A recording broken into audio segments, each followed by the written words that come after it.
stock ট্ৰেডিঙৰ নামত যেটো ফ্ৰডুলেন্ট ট্ৰানজেকশন হৈছে আৰু বিভিন্ন মানুহৰ টকা পইচা অনৈতিকভাৱে ডিপজিটৰ নামত লৈ তেওঁলোকে নিজৰ ব্যক্তিগত স্বাৰ্থত ব্যৱহাৰ কৰিছে তেনেকুৱা 32টা গোচৰ সিবিআইক দিবৰ কাৰণে সিদ্ধান্ত গ্ৰহণ কৰিছে আৰু এই গোটেই 32টা গোচৰ সিবিআই তদন্ত কৰিব মোৰ যোৱা দিল্লী ভ্ৰমণৰ সময়ছোৱাত ভাৰতৰ গৃহমন্ত্ৰী ডাঙৰীয়াৰ লগত মই আলোচনা কৰিছিলো আৰু তেখেতেও সিবিআইক এই গোচৰ দিয়াত সন্মতি প্ৰকাশ কৰিছিলে আৰু এই গোচৰটো ট্ৰান্সফাৰৰ প্ৰক্ৰিয়া এমাহ সময় লাগিব কাৰণ তেওঁলোকে ডিঅপিটিৰ পৰা নটিফিকেশন কৰিব লাগিব ইয়াৰ কিছু প্ৰসেস আছে কিন্তু আমি আজিৰ কেবিনেটত এটো সিদ্ধান্ত লৈছো যে এই গোটেই কেটা কেছ আমি সিবিআইক দিম আৰু সিবিআই নলুৱালৈকে অসম পুলিচে চাই থাকিব কিন্তু ডিটেইল ইনভেষ্টিগেশনটো সিবিআই কৰিব আৰু আমি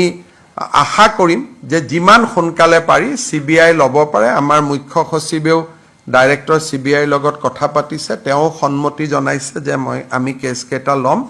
গতিকে 32টা গোচৰ এতিয়ালৈকে আমি পঞ্জীভূত কৰিছো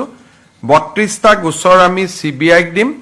কেবিনেটে এইটো সিদ্ধান্ত লৈছে যে আৰু যদি ভৱিষ্যতে এনেকুৱা কিছু গোচৰ আহে যি ট্ৰেডিং এপ বা ট্ৰেডিং ব্যৱসায়ী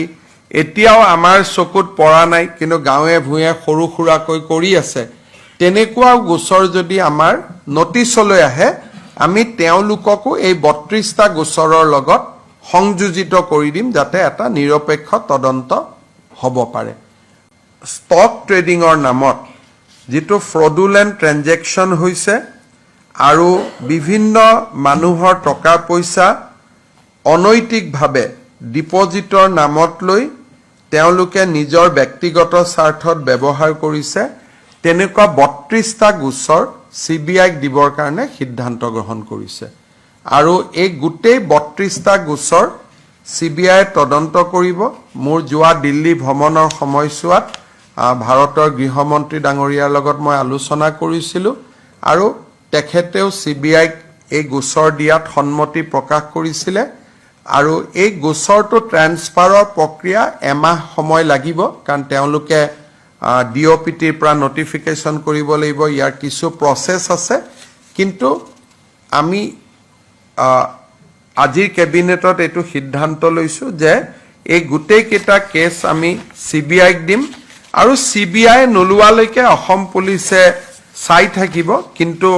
ডিটেইল ইনভেষ্টিগেশনটো সিবিআই কৰিব আৰু আমি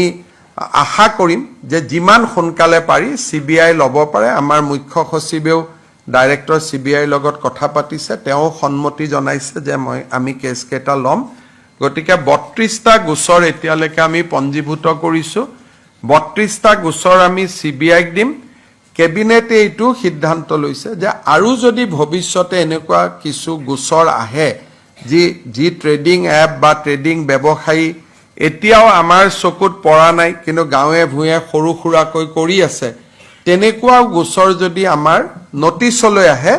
আমি তেওঁলোককো এই 32টা গোচৰৰ লগত সংযোজিত কৰি দিম যাতে এটা নিৰপেক্ষ তদন্ত হ'ব পাৰে